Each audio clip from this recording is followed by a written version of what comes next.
Ayu prana, hridaya vishvamasha, padbayam prasivihi sarvabhutantaratma. Shantihi, shantihi, shantihi. Verily, that one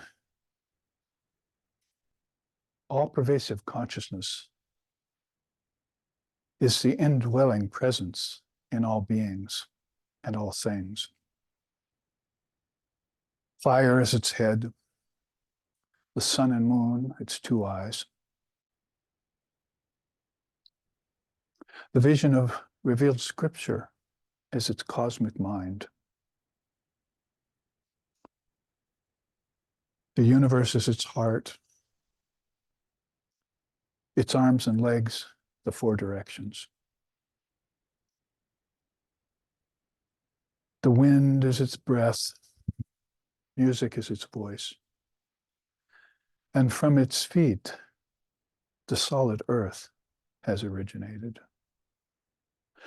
Om, peace, peace, peace. For there shines Brahman. May that Brahman protect us. May that Brahman sustain us. And may that Brahman illumine our thinking consciousness. May we not find fault with each other, with the world, or with the Dharma teachings. And may what we study be a source of inspiration to us eternally. Om, peace, peace, peace. May peace be unto us, may peace be unto all.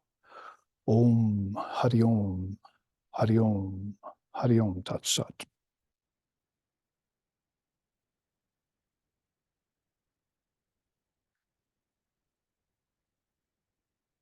So we gather here today for what must be, I think, the fourth class and the final class on this topic of Walker of the Skies. Of course, these will be posted for people to look back on, because we're well aware that only a few of us can gather in any place on these busy days of our lives and also come online at the correct time.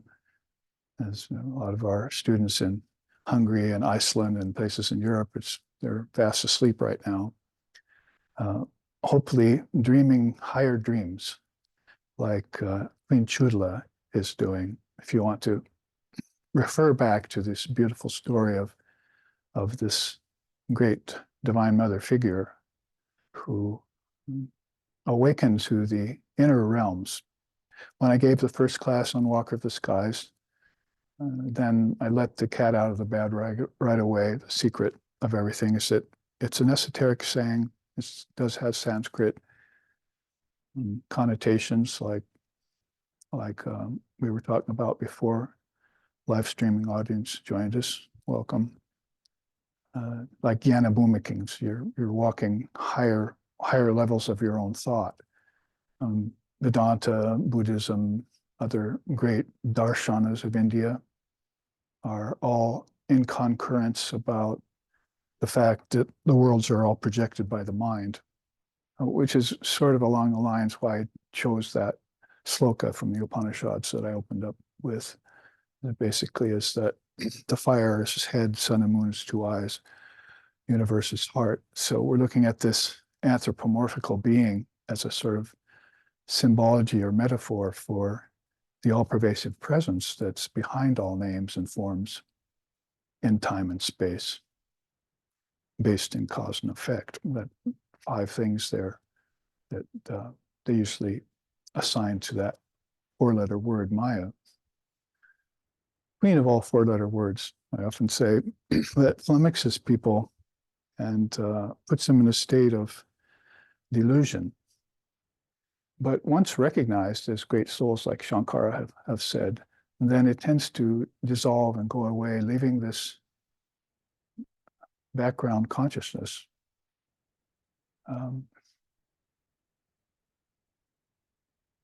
in view. And that would be called samadhi. Could call it nirvana, Buddhism. And once the soul is availed of that ability, then that's what they would be doing. They'd be walking the inner skies. If you want Sanskrit for skies, how about loka? How about akasha? How about ether, if you want to go English science on it? Or realms or kingdoms of heaven within.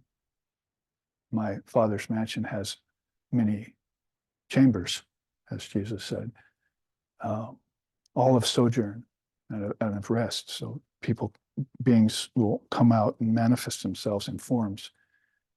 And the great mind from the Mahat, that is universal mind, down to the collective mind of all beings. All beings could say like gods and goddesses, asuras and siddhas and munis and seers, ancestors, dakinis and sakinis, if you follow that tradition, and human beings, animals. Basically, all the 7 realms, these lokas or these akashas, are open book to the soul that can move within. And we've been accenting that fact for 30 years in SRV life with those beings who have joined us under the umbrella of Sri Ramakrishna Paramahamsa and Sri Sharda Devi, whom we feel are this divine couple in this day and age, the Sita and Ram, the Radha and Krishna, the Muhammad and Fatima of his day and time, with their great sons and daughters, Brahmanandam, Shivam, Shantam, Premarupam, Niranjanam, Yogisham, Adbhutam, Nityam, Akandadvaita, Lakshinam, Viganam, Trigunatitam, Turyabeta, Samgitam, Subodham, Sharadam, Shaiva, Vipikashashi Kushanam. 16 great disciples came of a monastic bent, and a lot of householder devotees, and some 5 million people over the last 100 or so years since the great master came. And they're all here with us, whether they've passed or not, because once they pass from their mortal frame, their physical body, they just simply took up walking the skies without a physical form. And they were doing that even when they were in the physical form. It's called a deep meditation or successful meditation. And experiences are drawn up and are experienced there. So that's a little bit further explication of walking the skies. In fact, some of the words for it, other than what I've used, are in this chart that we showed at the first class. And we can look at those words just to very briefly.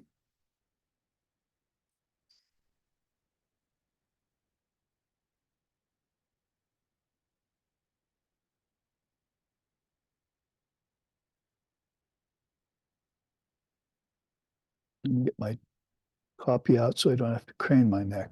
So this is this 7 centers of consciousness. That's another word we can use for skies, chakras, or lotuses. That's in the Kundalini Yoga system, of course.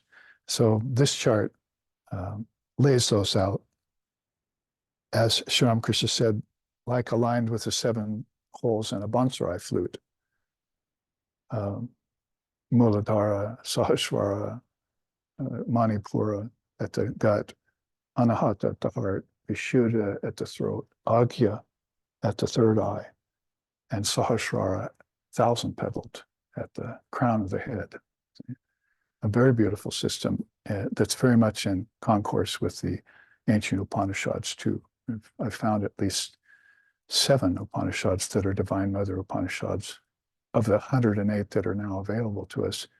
And quite a few of them have mention of the Kundalini centers in them and have Kundalini teachings.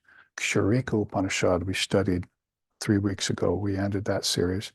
The sharp knife that cuts through and discriminates and cuts through ignorance is mentions the chakras, all 7 of them. So I just put together this chart. Shri Krishna is there on it playing that flute. And We won't go through the whole thing because we saw it, and some of my students have found this in the footfalls of the Indian Rishis book and have studied it more closely. But you can see there in the far right-hand column, some of these words probably go from bottom to top. But as far as samadhis go, and the father of yoga lists so many of those, it's one of the beautiful things about the Raja Yoga Sutras, is that probably as Lord Kapila did his homework and gave us the inner tattvas. Tattva's another word maybe for these lokas or realms or skies. In the same way that Patanjali, the father of yoga, gave us these samadhis. So Savitarka Samadhi, that's Nirvitarka Samadhi, Savichara Samadhi, Nirvichara Samadhi. These are all samadhis people are having with and without objects. They're knowledge samadhis, although they can bring bliss too. But basically, they're known as destroyers of ignorance. For instance, if you have an attachment to an object because of the desire to possess it, and then enjoyment exacerbates that, like Buddha's 12 nidanas, how that works over 3 lifetimes. Then you build attachment to these things, and more lifetimes are in store. Karma doesn't get destroyed and so forth. You all know the teachings.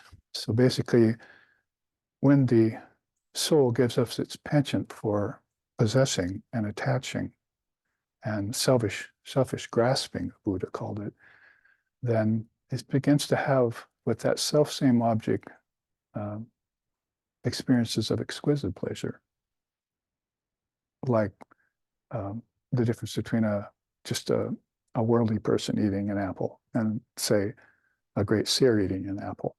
See what's going on there in the dynamics inside of the mind and the mind-soul complex, body-mind mechanism, we call it. Then they're having this exquisite pleasure, like putting an ordinary person next to Sri Ramakrishna Paramahamsa, and they both have everything the same in them, outwardly speaking, but inwardly one has access to the skies. Just quickly, can you put the chart up? We'll come back to this, so that maybe I should have started with that for those who are new to this room. Well, I'll show you very quickly what walking the skies is about as far as Lord Vashishta teaches it.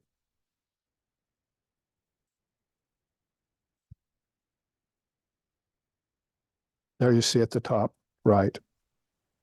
Proper diet. This is what Lord Vashishta is telling Sri Ram, the avatar, the 14-year-old avatar. If you read Lord Yoga Vashishta, that scripture, you'll find out all the beautiful stories in that. Because Sri Ram had the same experience that Buddha had, but thousands of years before Buddha. He went on pilgrimage and he saw suffering, and it just changed him. So this young man came back very quiet, very withdrawn, when before he had been very effusive. And so the king, his father, Dasharatha, said, "What's wrong with you, my boy?" And he wouldn't talk. So they got Lord Vashishta, the head priest of the Kosala kingdom, to come talk to Ram, the young Rangs. And Ram started sharing about how he had seen suffering. And so he started asking questions like the top of the chart. How does one make oneself fit for attainment of higher purposes, higher powers? And what is the nature of suffering things? And so Yoga Vashishta's, I don't know, some 320,000 verses on this story. That's just the Brigu or Lagu, I think, Lagu Vashishta. It's a very slimmed down portion of the broader scripture. And you'll find it online because it's kind of a cult classic. It's not popular anymore, but it's really a hidden scripture. Yoga Vashishta, it's called. So basically, when he started teaching young Ram to get rid of this, how to say it, this sense of compassion for suffering, it has to go, you see. That's why Vivekananda said, we're not so keen on compassion. We like love, see, as Vedantists. because love makes you get right down and do something about the suffering. Compassion can often be an excuse for not doing something about it and just feeling pity or empathy for something. Also, suffering is not real. So when you go towards the non-dual portion of the teachings, it's very striking, is that the sense of suffering that a being's going through, if you take that in front of a great soul, like I was reading just this morning, like with Ramana Maharshi, well, whose suffering is it? Whose ego is it that's doing the suffering? Whose mind is it that's doing the suffering? And then you have beings who have this ability to transcend their suffering, like, say, Queen Chudala is doing here with this practice.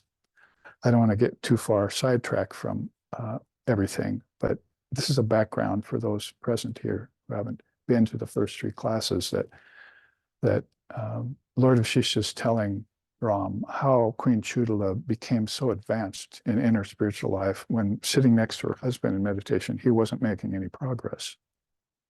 How did that happen? Was it just a matter of auspicious timing? Partly, probably. But she had begun to practice according to the tradition that priests like Lord Vashishtha were doing their discourses on, right there in the palace. And both the king and the queen were hearing these discourses, but only the queen was putting them into practice. Practice is essential. You can't just hear something, shravana, and walk away and say, I know the truth. You've got to then manana, put it through your mind, put yourself through the practices, become a master of the practices, and then you can get to what they call nidhi-jasana, which should be a correlative to being able to walk the skies. You meditate, and it's not just a blank nothing, or just a little peace you get, or a little bliss that comes, which Father of Yoga calls subtle bliss, one of the four obstacles to enlightenment. Get attached to bliss. But it's basically this penetration of what they call the granthis, the three great barriers in spiritual life. One's at the base of the spine, one's before the heart, and one's here at the third eye. So in the Kundalini system, the soul who doesn't penetrate the Vishnu Granthi at the heart gets thrown back to rebirth. See, I mean, rebirth isn't just some theory somebody made up. It's actually got very deep teachings that go along with it in some of these esoteric scriptures. They'll give you the dynamics of why that's happening, not just why it's happening. And so Ram having all his compassion as a young boy is a very good thing, but this sense of Maya in him, that there's a suffering is real, has not gone out of his mind yet. So Vashishtha's trying to get rid of that so that he can be fully effective in raising people to a level of being to walk the skies, to realize their divine nature, if you want to put it that way. So he says, this is how it was done. Proper diet. I'll go through it quickly. So it's a review for those who are watching, and then you can understand the context of the teaching. Diet, easy posture, control of your prana, essential, because most people don't know what prana is. It's a missing element in the West. And also tanmatras, because the subtle cause for elements is a missing teaching in the West. So if you don't know about tanmatras, the source of the elements and the senses, and then prana, then you can't go inside. So you're forced to have an external life only. Even if you've got a lot of great knowledge, like our scientists do, you're forced into an external life with no bridge to go inward, to connect to the sources of things. So prana is important. After that, the arrows lead us. Follow the bouncing balls. Detachment from sense objects happens when you can control your prana, and the body-mind mechanism gets purified by different shuddhis or austerities. That allows you to rise above the six passions, because the six passions were attached in your karma in the senses. See, so if you have senses and you look at something, why is it that some people look at something with desire and when people look at it without any desire? It's just the senses are impure in one and pure in the other. So when you get a hold of your prana and you detach from sense objects, you begin to practice what we call vairagyam in spiritual life. In Sanskrit, those desires just go away of themselves. You don't have to labor the point. Oh, I got to get rid of anger. I've got to get rid of lust. I've got to get rid of jealousy. You're actually enforcing them when you think that. So based on the fact that everything's eternal, that you'll never get rid of lust, anger, and jealousy, not even the realized souls do. They just minimize them so that they don't get in the way anymore. Because everything exists at all times. And it just goes back to its seeds, whereas its seeds in deep sleep. So another level of consciousness is a kind of a walker of the sky teaching. If you can open up nadis, passageways for your soul to visit deep sleep, but do it consciously, because we know how healthy and healing deep sleep is for people. Most people have that only to rely on to keep them sane. So as Holy Mother said, you need peace of mind first and foremost. So if you don't have a practice, spiritual practice, then deep sleep is your meditation. Deep sleep itself is your practice, if you can get into it. You don't get so bent out of shape and so tormented by life and its ills and trials and so forth, then you won't be able to get into deep sleep. And who was it? Was it Gaudapada? It's called that. And back in 600 AD, he coined the phrase nervous wreck. You become a nervous wreck if you can't get into deep sleep. And, unless you have a good spiritual practice that can put you into a deep sleep-like samadhi, which I got cut off from talking about. We'll get back to it. So rise above the six passions, secure a path, a preceptor, and scriptural knowledge. At about that time, they say you'll start to worship and awaken the Kundalini Shakti. Doesn't necessarily have to be that you follow the Kundalini system for this. This is just how Lord Vashishta is describing it. Not all will be attracted to the Divine Mother. She's a very subtle being, the most subtle of all. She's hard to see. That's probably know the chant about that. Ya Devi Sarvabhuteshu Chaitaneti Abhiditi. All the beautiful Sanskrit chants about how hidden she is. The great Indian seers could not see the Devatma Shakti within them because she was covered by nature. But as soon as they could go beyond nature and its cause and effect, its play, its appearance, then all of a sudden they saw her. Existing in everything. But they failed to see her because of the limitations of their own intellect. See? So as soon as they opened up the mind in this way, is one way to do it, then the Divine Mother came dancing forward. And she, in the Kundalini sense, and she starts climbing. She wants to get to Lord Shiva. She's Paramashiva's at the crown of the head. So she's taking the soul with her, Father of Yoga says, as she climbs the staircase of seven centers, or seven lokas, or jnana bhumikas, or chakras, or however you want to call it. This is all walking the skies. So this happens at a certain point once this requisite or these requisites have been satisfied. People do them in different orders and different ways to different extent. But when she awakens, it's pretty much like game over, they say. All you have to do is then put your faith in her or in him, if it's a Ishvari, God with form.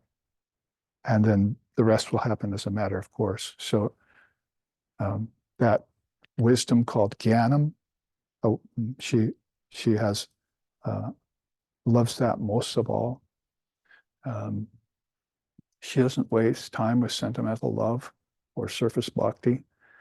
She knows if you know yourself, then if you know the truth will set you free. So she follows that line of tradition that has awakened millions of people to their inner nature through the path of Jnanam. Because as Krishna, the god of love, says, only Jnanam can kill ignorance. Work can't do it. Progeny can't do it. Money can't do it. Meditation can't do it. It has to be knowledge that kills that ignorance, that's keeping you from meditating, that's keeping you from true love. So this is a very important aspect in today's spiritual life, the awakening of Divine Mother. In fact, Sri Ramakrishna said, there will be no real spiritual life or awakening if Kundalini is not awakened. So you might not be able to assign her a space or a place or even a name like Kundalini, but you'll see it, you'll feel it when it awakens in you. That's her. She sheds light on everything. She's the devourer of death. She's the winged carrier of consciousness. She's the eternal companion of all beings. And so a soul will feel that and go with it, walk the skies. There you see from that, Kundalini Shakti begins to flow upwards. It really means inwards and upwards.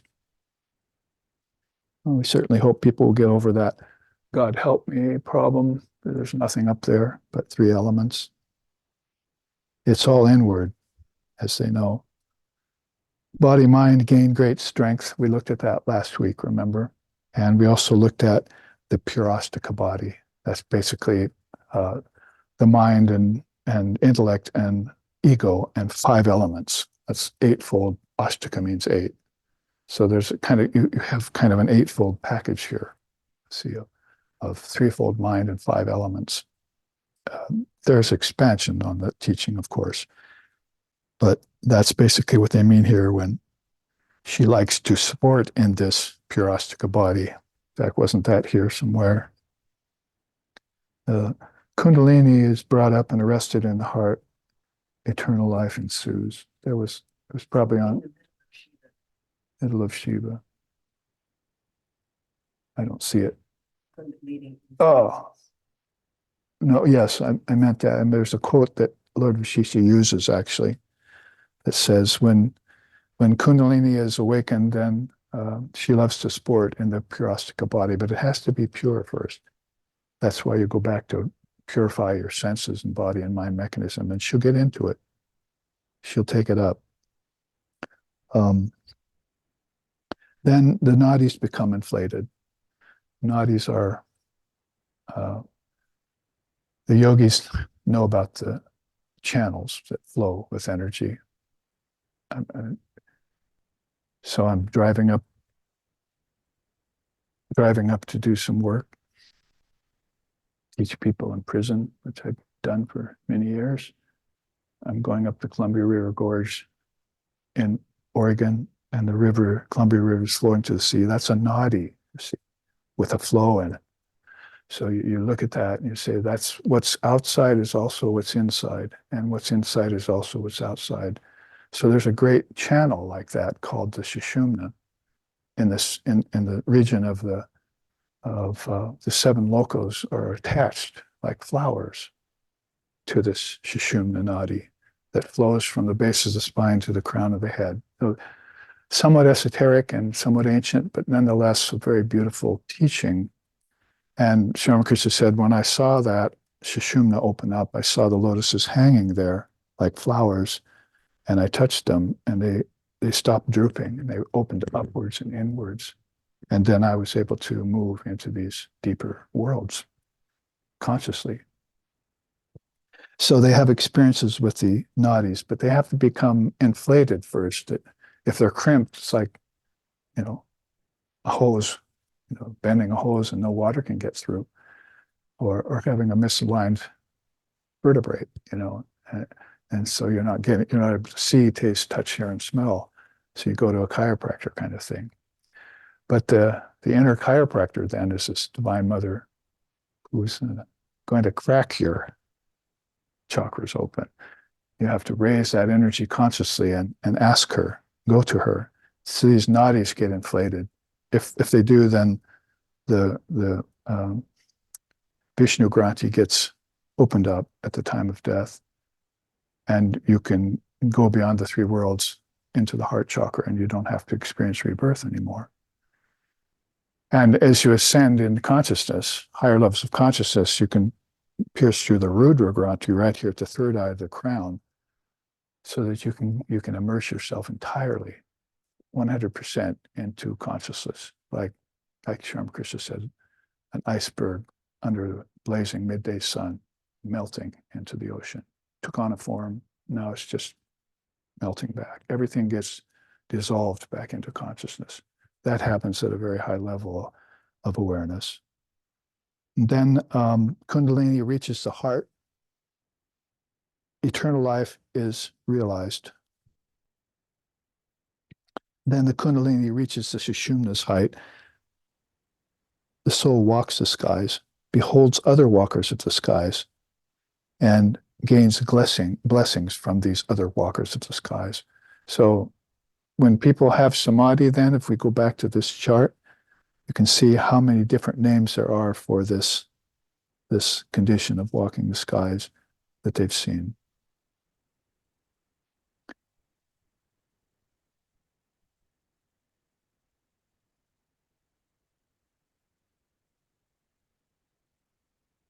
Sarvitarka Samadhi, Nirvitarka Samadhi, and Savikalpa Samadhi, Nirvikalpa Samadhi are those first ones listed. If somebody has Nirvikalpa Samadhi, it really means like nirvana. The word nir in Sanskrit means to be blown out or to be made extinct, to disappear or dissolve. Kalpa means thoughts of the mind, basically. Everything here is brought together by thoughts of the mind. If a billion minds think a world, then it'll coagulate by the power of the mind. And God has nothing to do with that. God's not a creator in our tradition. The mind is a projector. And God, Brahman, stands by, witness of all of it, untainted, pure, like in nirvana or nirvikalpa. So the great mind is constantly, through the power of the word, Om, putting out these series of vibrations, these palpitations, these vrittis of the mind. And when billions of them get together, then they'll create, with their mind's power, worlds of name and form and time and space. And they'll take on bodies in them. So this all has to do with the dynamics of the transmigrating soul. Transmigration stops there at the heart. That is the three worlds, Bhur, Bhuva, Swaha. You probably heard the famous mantras about it, the Gayatri, the mother mantras, that we send peace to the Bhur, Bhuva, Swaha, Tat Savitur Varenyan, Bhargo Didasya Dhimohi, Dhiyo na prachodayat. May peace come into the three worlds. Peace is not needed here because at the heart, all is peace already. See? So we're helping all souls to who are transmigrating in the three lower worlds to open up this Granthi called the Vishnu Granthi and take up subtle bodies in the heart, take up their residence in the heart. So if Nirvikalpa is accomplished, then that's far beyond just a heart chakra opening. That's a third eye opening you're talking about, Agya chakra opening. If thine eye be single, you shall know the truth, is how that's put in Christendom. Or Utkramantam stiti vyapi bunjanam vibuddha nanupashanti jnana chakshushaha. Krishna says in the Gita, it says, they do not see me as I come and go in bodies and as I stay and pervade everything because of their vimuddha, because of their delusion, because I'm covered by my three gunas of nature. But they see who have opened this, jnana chakshu. So I found 7 mentions of the third eye in 7 different religions of the world. Taoism, Buddhism, Hinduism, Kundalini system. It's a very powerful center there. So we're talking about Nirvikalpa Samadhi. when you reach that. Also notice some of these other skies you can walk. Unmana samadhi, pretty much just as it sounds, it's the mind is shut down. There's no mind left. That's where you can make sense out of that strange saying, destroy the mind, or no mind. There's just no vibrations happening anymore. It's just peace. And Sri Ramakrishna used to say that pure mind is Brahman. That is Buddha mind you're talking about there. Bhava samadhi is a samadhi of devotion. So you can have these openings also through the path of bhakti. Sasmita samadhi is how it sounds. Sa with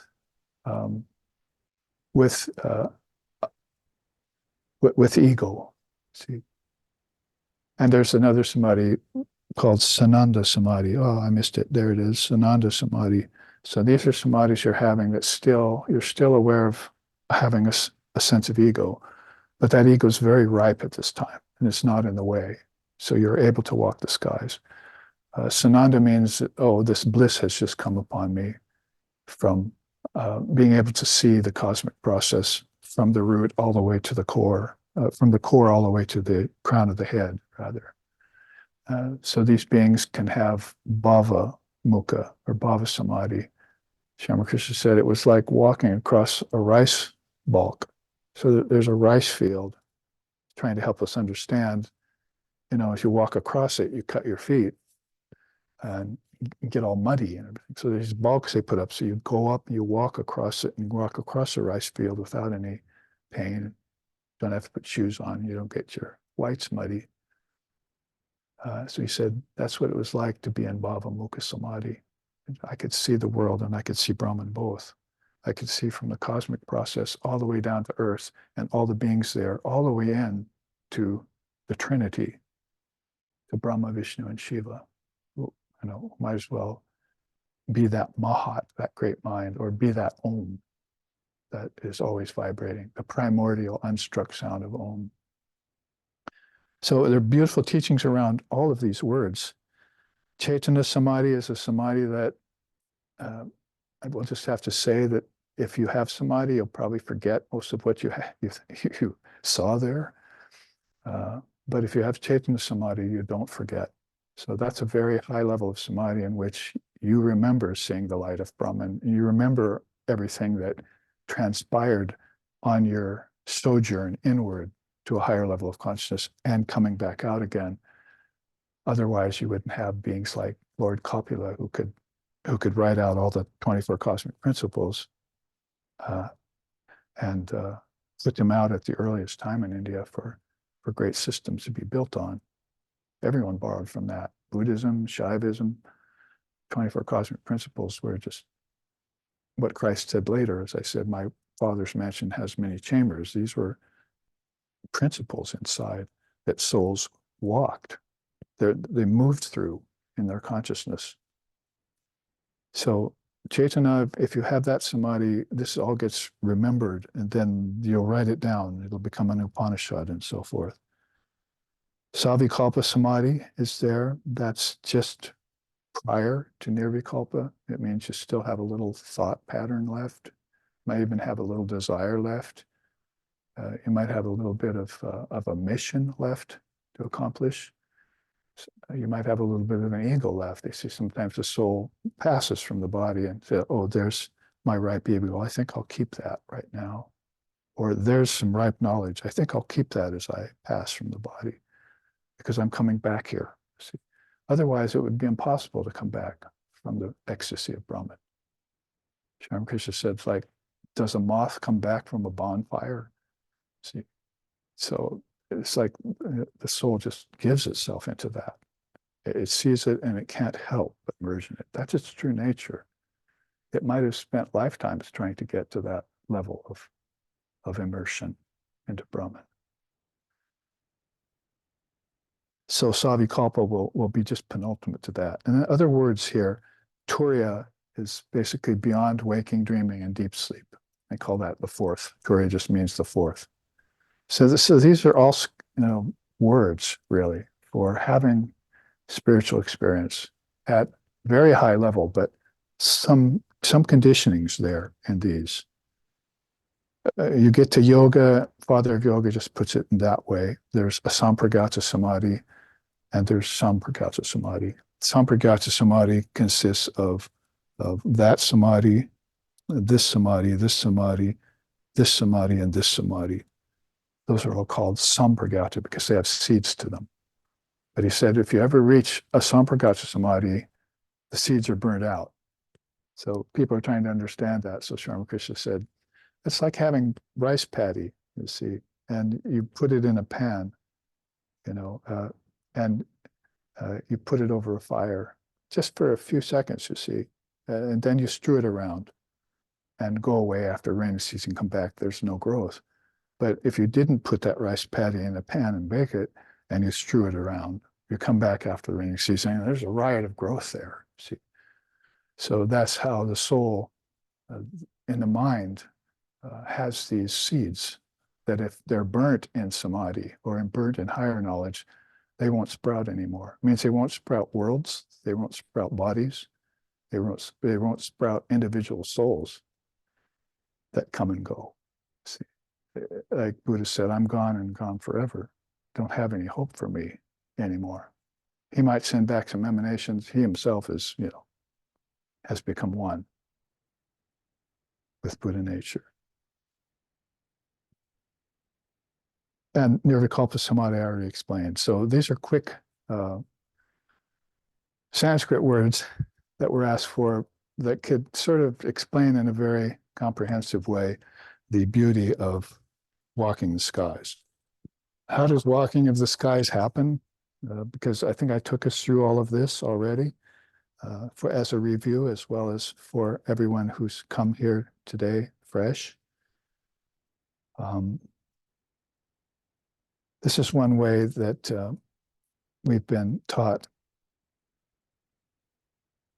out of the Upanishads this time. So we had those teachings of Lord Vashishta. And you can see this chart has to do with another great word called Jivan Mukta.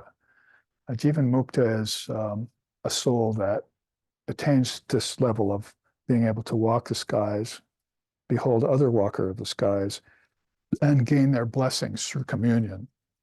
So souls have this bliss of coming together in a spiritual sense and sharing their wisdom.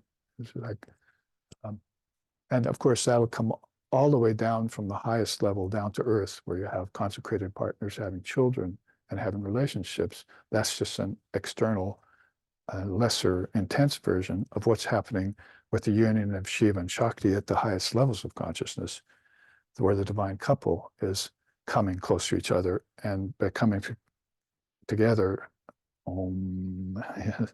they say the Enchut sound happens.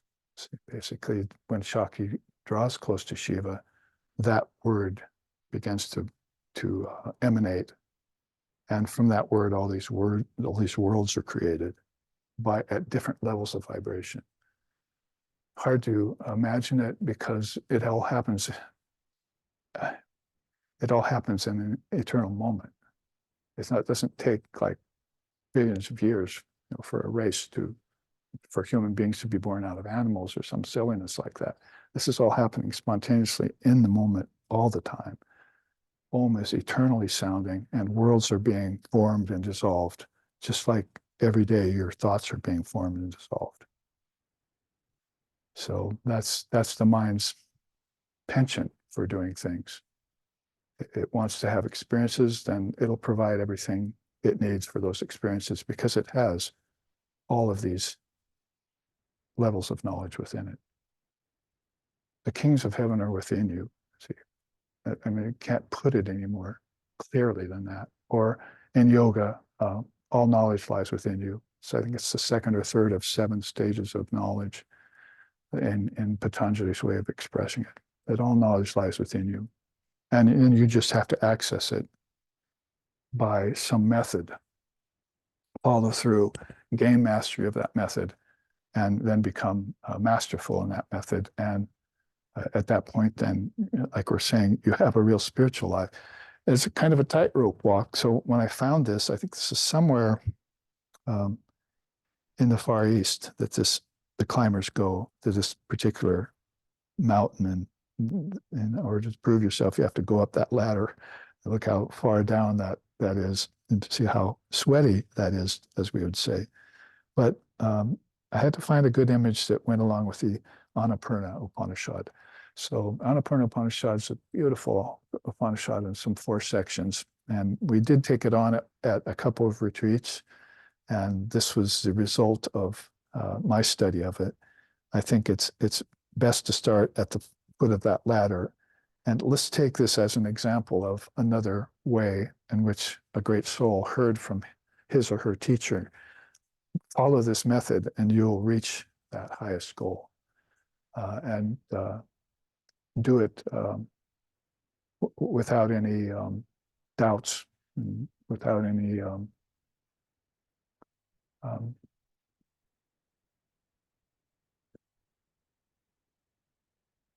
intermittent gaps in your practice.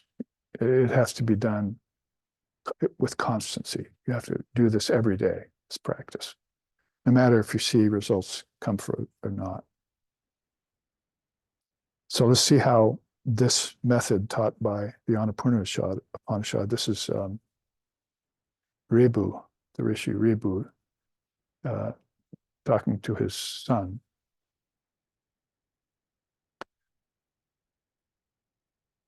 Or is it Nigata talking to his son Ribu? That was it.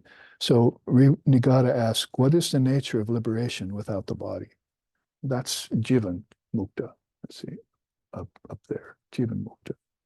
What is the nature of liberation without the body? Because in the West, we just have no concept of formlessness yet. And it's all about form. Even religion's all about form. So some of these great darshanas or philosophies that have come from, particularly from the Far East, sometimes from the Middle East, but mostly from the Far East, have to do with the realization that the soul is formless. And not only the soul, but God is formless. If you want to cause a distinction between God and the soul, which is probably not a good idea in the Far East, then you would say it's an apparent distinction, and they're one and the same. They're homogeneous. They're inseparable. But if you want, for the sake of convenience or concession for your understanding, then you would say that both of those are formless. And when the possibility of form kicks in, then you've got a vibration. The mind is vibrating at a very high level, like Guru Brahma, Guru Vishnu, Guru Deva, Maheshwara. The Shiva, Brahma, Vishnu are the first primordial souls that gets the bijam of form from the Divine Mother in order to start thinking. And when thinking starts, then all these 7 worlds that we're talking about, all these skies come forth from different levels of vibration. That's called Srishti Rahasya in Tantra. Very beautiful. So he asks, what is liberation without the body? Because he's interested in getting beyond body and senses. Who is the great sage in possession of it? Resorting to which yoga has that one achieved it? Ribu answered, oh, I was right in the beginning. Ribu is the father. Nigata is the son. So Ribu, his father, says, in the region of Sumeru, the great soul Mandavya was imparted the truth of this by Kaundinya. He then made up his mind with firm resolve to succeed in withdrawing the mind from the senses, thus the senses from their objects. Listen to this great story now with great reverence. A lot of these Upanishads, like, say, the Kato Upanishad, if you've read it, it's probably one of the more famous ones, starts out with the father getting mad at the son and saying, basically, go to hell. He said, I give you to death, is the term for that in India. I give you to death, go away. Because the son criticized him for doing immoral thing. So Nachiketas decided, I have to do what my father said, so where's death? I want to find him. So he went looking for death and found death was named Yama and happened to be in a body at that time. So he went to find death, Yama, and Yama wasn't home. His wife was home. So the wife of death let him in and said, wait. And he waited for several days, and Yama finally came back. And you don't make a guest wait in India. So basically, oh, I'm so sorry you had to wait. What do you want? I'll give you 3 boons. And so this is like an Upanishad, a very beautiful Upanishad. And after Nachiketas convinced Yama that he didn't want anything on earth anymore, then the Lord of Death told him what was beyond death, because that was what Nachiketas wanted. He wanted to know what was beyond death, very much like Ribu here and Nigata. What's the nature of liberation without the body? So he already is on the track of knowing that there's if you want to put it in very rudimentary terms, there is a God, or there is existence. And it's beyond the body, and it's beyond this illusion of death. What they call in India the illusion of death. They never say death, they say the illusion of death. So if you look at this tightrope walker, then you'll see a sort of similar method that's been undergone. Assume posture, withdraw the prana from the senses. You can see how similar already it is to Vasishta's. Quiet the restless mind and quell the thoughts. We're still on the same track. Cease movements of prana and recall turiya. Turiya we had over here in this chart. That's that state beyond waking, dreaming, and deep sleep. So I'm living in a state of constant transmigration, not only in my body from lifetime to lifetime, but in my thought with the 3 levels of consciousness. They're called waking, dreaming, and deep sleep. And I know this because waking is my in-breath, and dreaming is my out-breath, and deep sleep is my held breath. So every time I breathe, it suggests to me, or it should suggest to the seeker, that you have 3 levels of consciousness that you're living at. And all 3 of them are a dream. All 3 of them are not real. This is it's called Advaita Vedanta. And so Turiya would be, well, then what is real? Oh, well, that's the 4th state. We're not going to talk about it as is classic in Indian darshanas. We're just going to tell you that, give you a word for it. How about 4? How about Turiya? It means 4. So this is how nondescript they are about that state, which has to be experienced by the soul. And you can't convince the soul otherwise. Even the Guru can only lead in the direction, but the soul has to follow and have that experience. So then it says, extinguish all fires, desire, and expression. I have my... So that also falls in line with fires, like 6 passions and so forth. All right. Then, as you recalled Turiya, also now try to envision the ever-awake state. Our founder here in SRV, Lex Hickson, said, that's yogic insomnia. He said, Babaji, I have yogic insomnia. You want it? You want to inherit it? So it's called the ever-awake state. It doesn't mean the body won't sleep, but it means that your death has been put to death, and sleep has been put to sleep, and ignorance has been made ignorant of itself. And so this is, the condition of a Queen Chudala, for instance, who's walking the skies. She's just not interested anymore in anything that besmacks of sleep or ignorance or lower consciousness. She's totally awakened, and she's in an ever-awake state. It's a beautiful teaching in ancient India. So earlier you recalled Turiya, but now it's time to remember Turiya and concentrate on the word, Om. In the beginning was the Word was with God, and the Word was God, as Jesus told John. And John meditated on the Word. Evidently, even in a cave at the end of his life, he was still meditating on, in the beginning was the Word. Unfortunately for Christianity, they took that teaching too literally, because there's no beginning to anything. And Jesus was just talking about beginnings, middles, and endings. If you go back to Sri Krishna in the Gita, he's saying, Arjuna, there's no middle and beginning and ending to anything, to everything. It's just one eternal moment. It's happening right now, all the time. So this jump takes a jump beyond the idea of heaven, earth, hell to the idea of samsara, nirvana, and the Advaitic idea of an eternal moment. There are some 6 stages in yoga to the eternal moment. And all of them are happening simultaneously, like I was just saying about the mind and the breath. Either you're conscious of it or you're not. It's like the blink of an eye. How many times did you blink today? How many times did you say, I blinked? So that kind of immediate awareness is there in Brahman, Atma Brahman, in the self. That is self with a capital S. Then, as this walker of the skies here is telling us, dissolve samkalpa, terminate the mind's proneness towards world, space, and time. So irony of ironies that these worlds and space and time have been protected at least 7 different levels, all for the soul to experience them and transcend them. I mean, didn't he ask for the truth? Can you tell me the state of liberation beyond the form? He's getting it. And so at someplace along the way, the soul is going to have to give up its penchant for worlds and time and space, objects, desires, enjoyments, pleasures.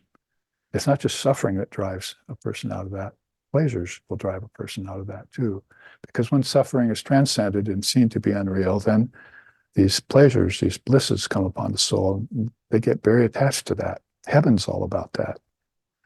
But even beyond heaven, Bhur Bhuva Swahar, Swar would be like a heaven realm, correlative to Christianity's heaven, you might say, in the Kundalini system.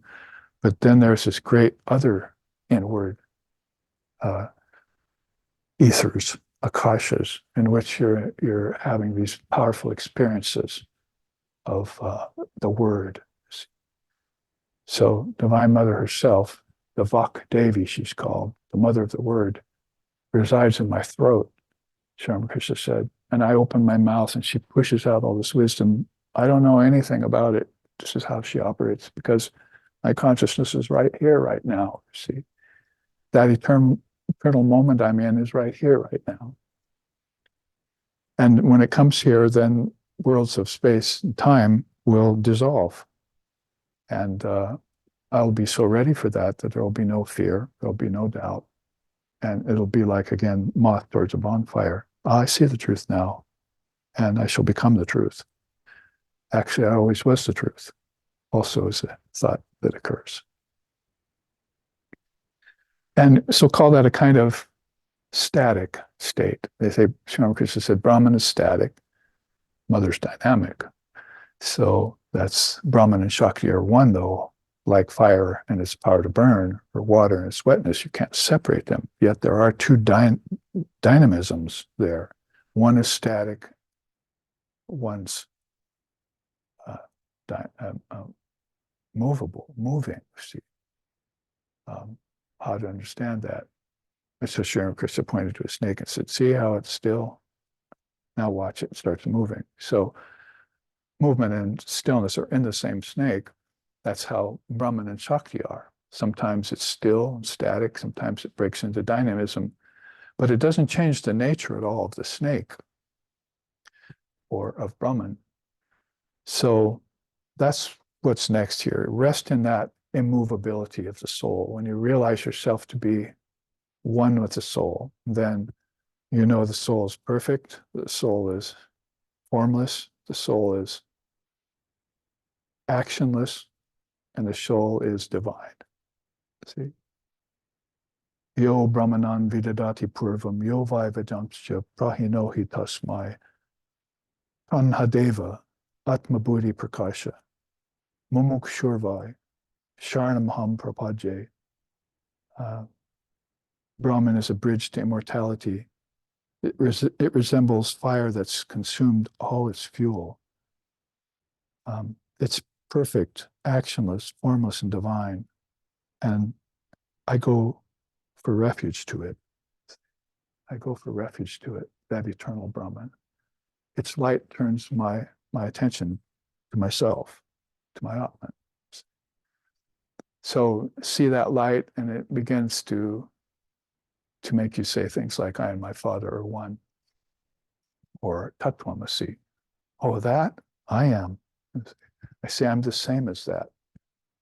We are one, as the cliches go. So this is the climbing of skies. Why this really goes very good with this Queen Chudala chart. As in a modern time, she just put on some climbing gear and she did the whole thing again for us to show us how to do it. So this is where you reach Jivan Mukti. And that's Jivan Mukta is a person who has attained Jivan Mukti. Jiva means I'm embodied, a form, and Mukti means liberated. So you can see the connotation is basically I'm liberated even when I'm in a form now, not just what's beyond a form. But it might come to a place where I'm very interested in giving up my form, giving up all my forms. Like what did Lord Buddha say in the Dhammapada? He says, oh, producer of these worlds, I've finally seen you.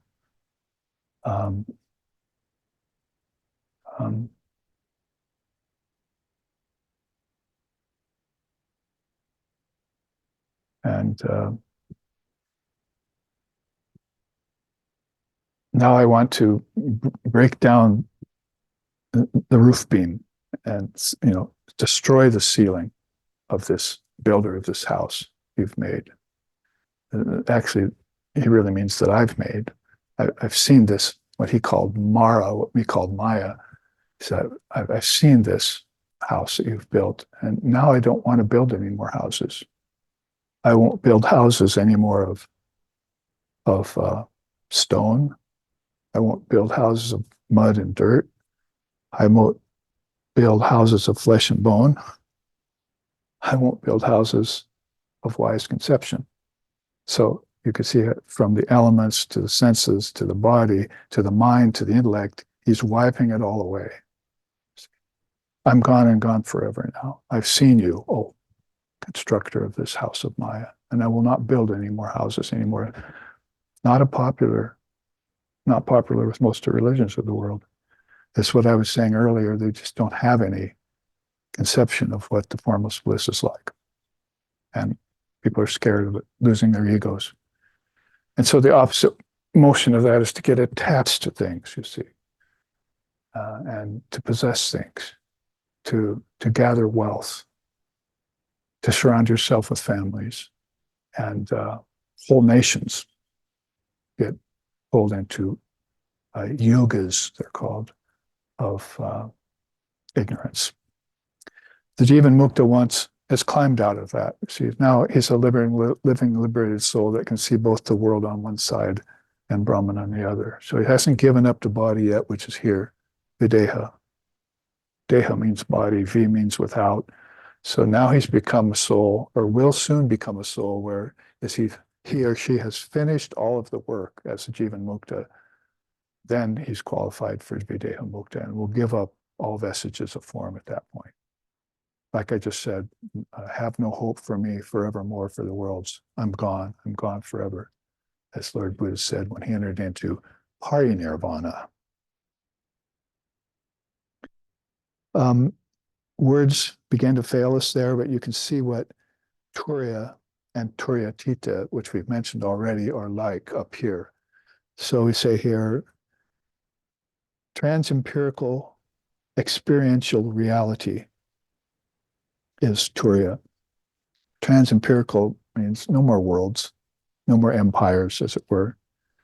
And it's the full-on experience of reality rather than just talking about it, thinking about it, hoping for it, or even meditating on it. It's the actual experience has dawned for that soul.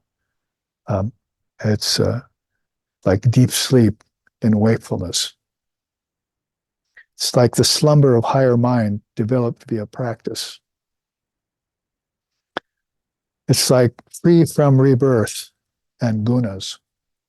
Gunas, if you don't know about them, is basically tamas, rajas, and sattva. So we say nowadays, well, I'm eating sattvic food. So we mean basically it's balanced food, it's pure, it's nutritious, and so forth. But if I'm eating tamasic food, it's old, decayed, impure. Rajasic food, it's all spicy and gives me lots of energy and restlessness in my mind. So gunas of food. And then there's gunas of in nature, like a river can be flowing restlessly. That's a rajasic river. A river can be pure and serene and quiet, sattvic river. That same water can be a swamp at the end, tamasic river. So the gunas are these three principles in everything.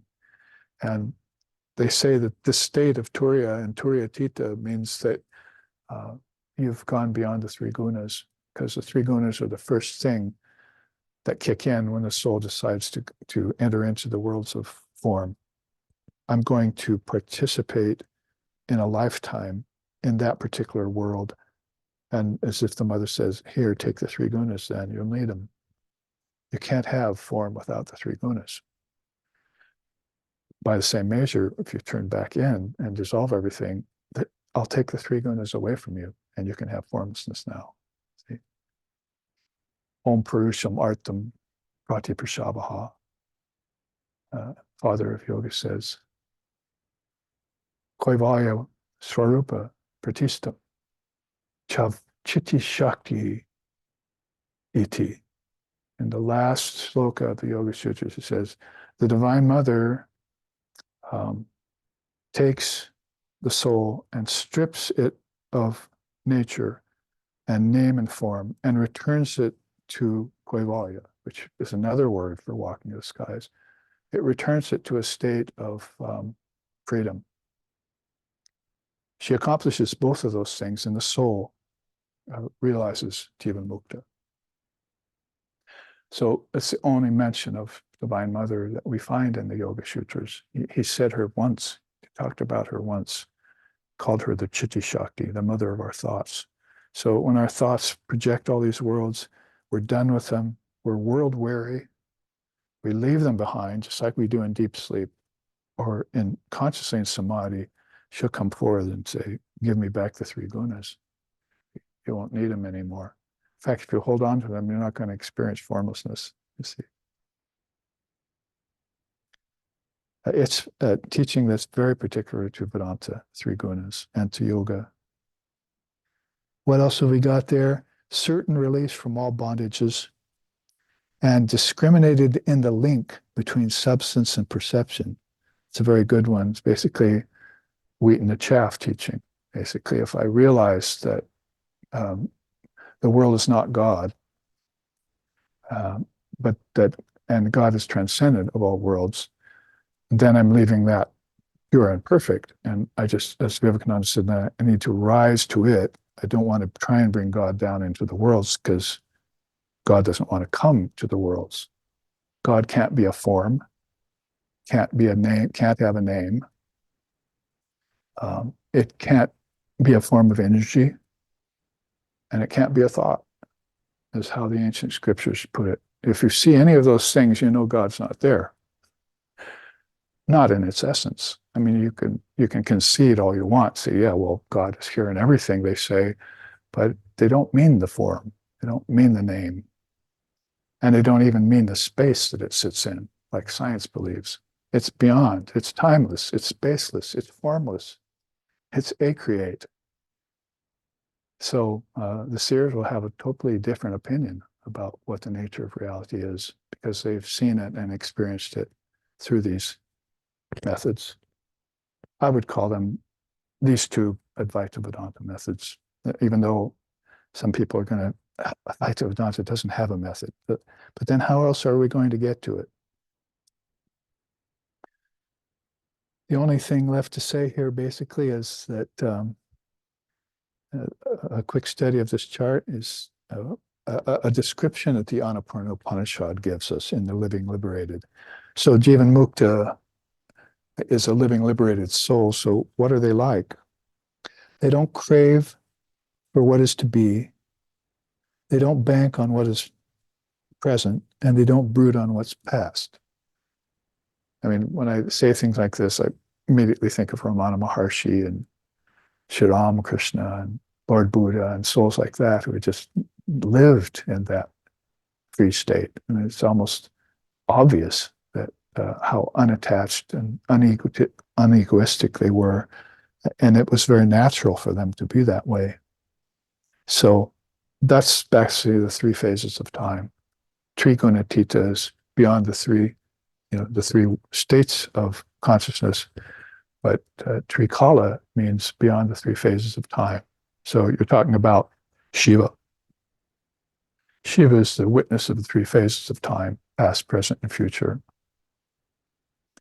So some people have said, oh, I live only in the present. And I'll tell them, I feel sorry for you. You should live in the eternal moment, because the present is just another excuse for enjoying yourself in any given 24-hour period. But if you have knowledge of witness of the three phases of time, then you're in that eternal moment that we're talking about here. You're walking a sky that's beyond a sky. And in fact, word for that is the Mahakasha. The Mahakasha means the great space of consciousness. And it doesn't have any boundaries or divisions or borders. And you can only get transported to it, they say, by love for it.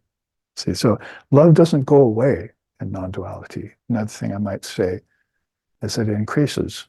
You realize that it is the essence of God, but that it's this wisdom that destroys the ignorance that will allow you to have love for God.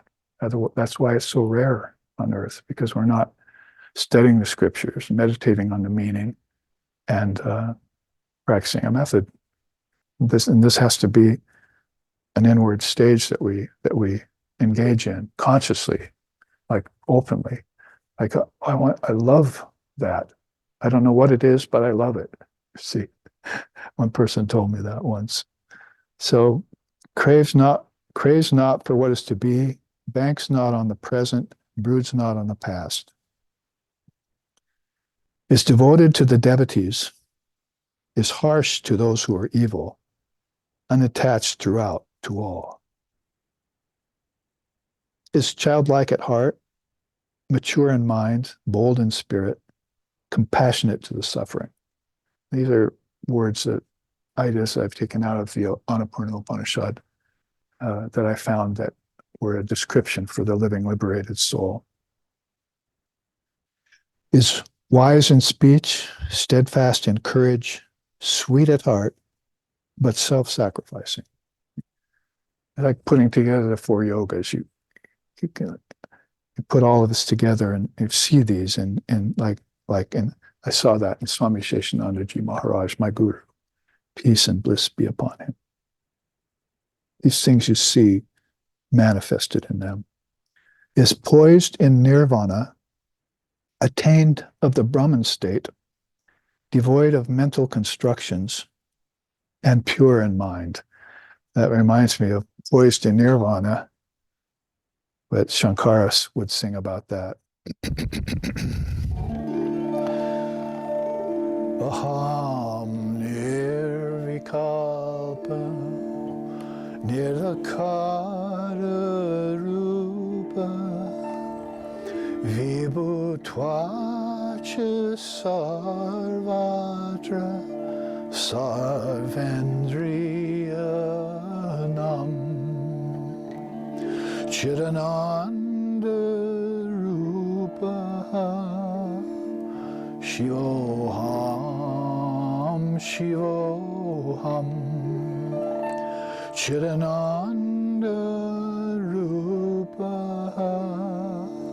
Shivoham, Shivoham.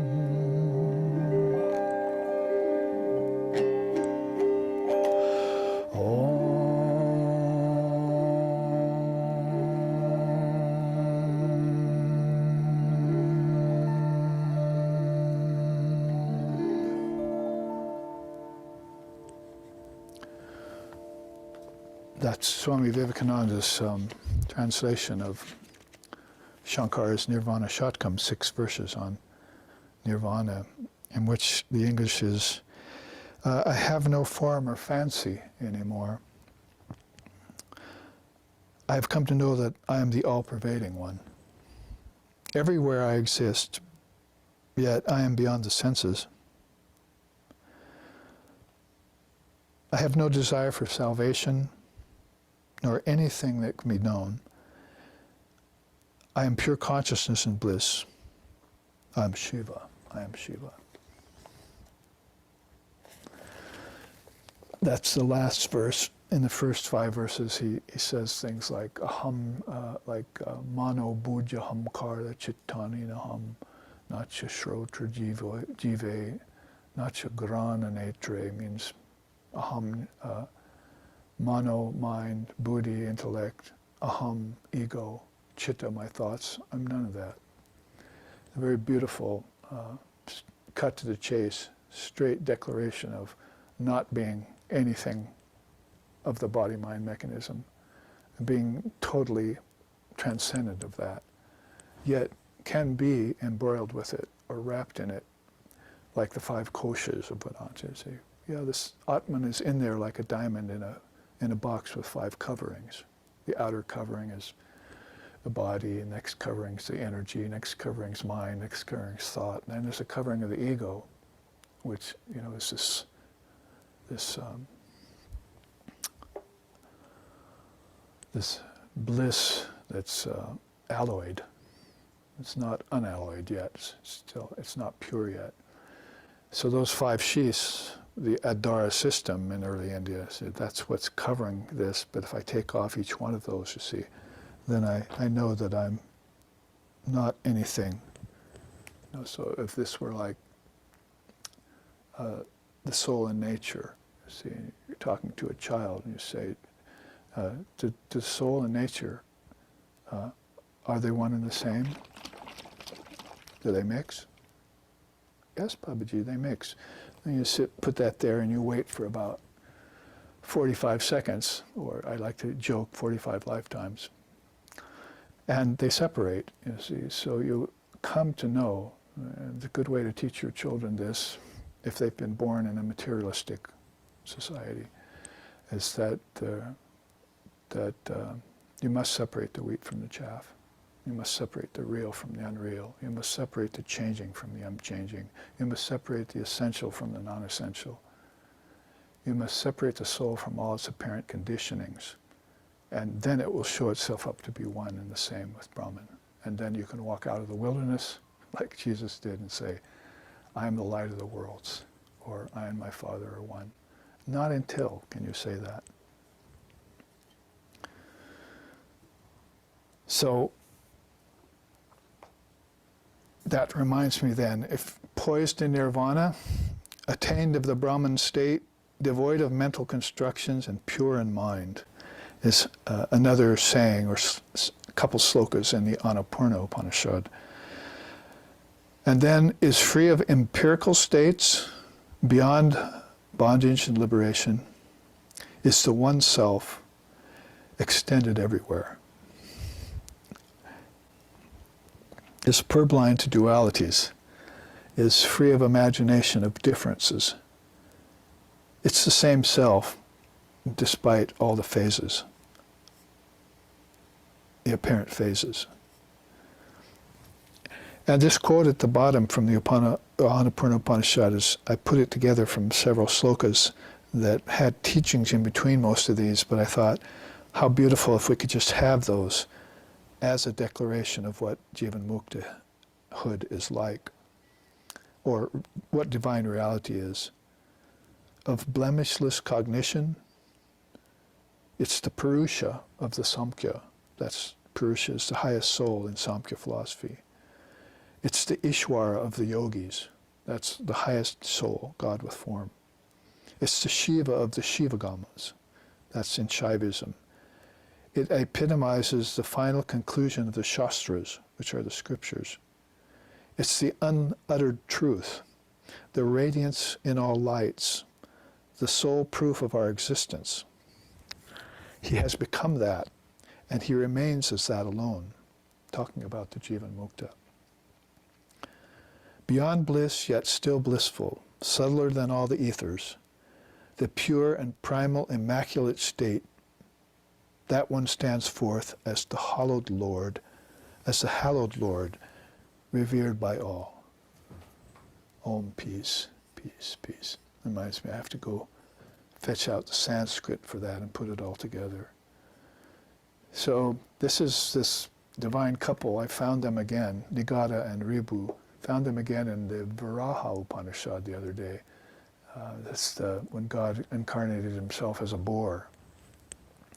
And Ribu was there teaching his son Nigata, and they were had a vision of God in this incarnation as Varaha.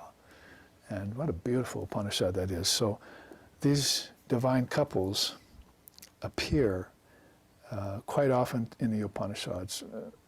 Father and son, but mother and daughter too. Like you find Maitreyi, Lopamudra, Gargi. I mean, there's some really powerful names for these female seers that are right there in the Upanishads that are every bit as wise, if not more, than the male rishis, the seers, and giving these teachings, making sure they get to the children, which is extremely important. So that's a little trip through the Jivan Mukta Advaita Vedanta sadhana. I'll probably get some people coming to me with complaints. There's no sadhana in Advaita Vedanta, but I must say that at least a sadhana of witness, or a sadhana of perseverance, a sadhana of acknowledgement is there in non-duality. Particularly as long as you have a body-mind mechanism, you can't deny that. Like Swami Sheshananda said to me once about negation. See, the path of negation is called neti, right, in Vedanta.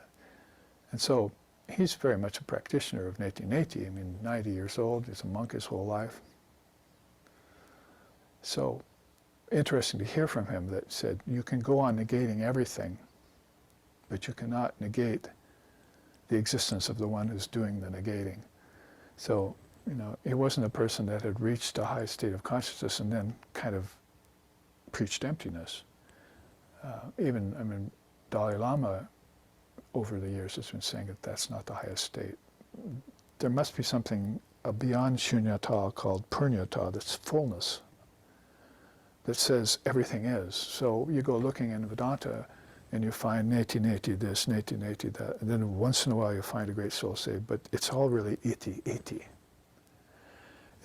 I found out that not this was a good way to weed my garden, and to let go of things that weren't ultimately real and ultimately essential. But when it came down to it, I found out that not this turned into all this, that it's all Brahman.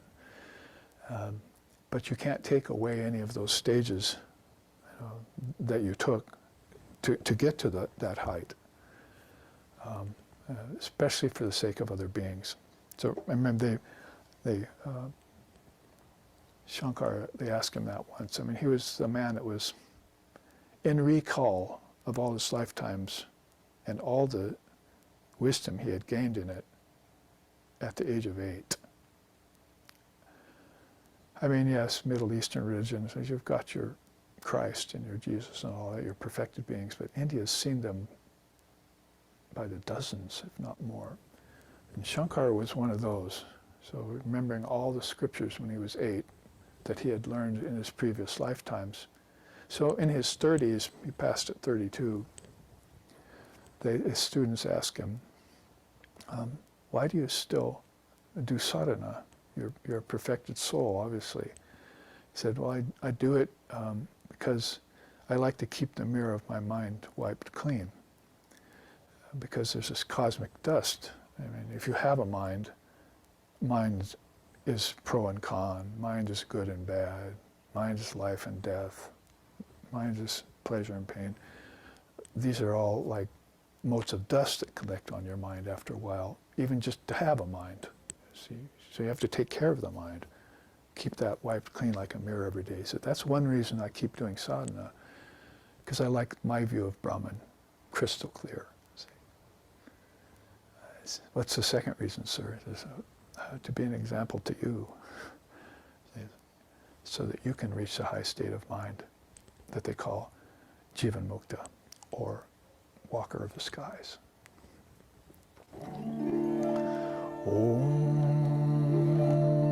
Jananim Sharadam Devim Ramakrishnam Jagadgurum Paro Padme Toye Shritva Pranamami Mahur Mahur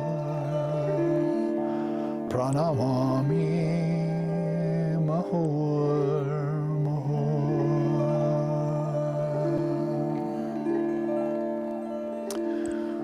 O Ramakrishna, teacher of all, O Sharada, goddess divine,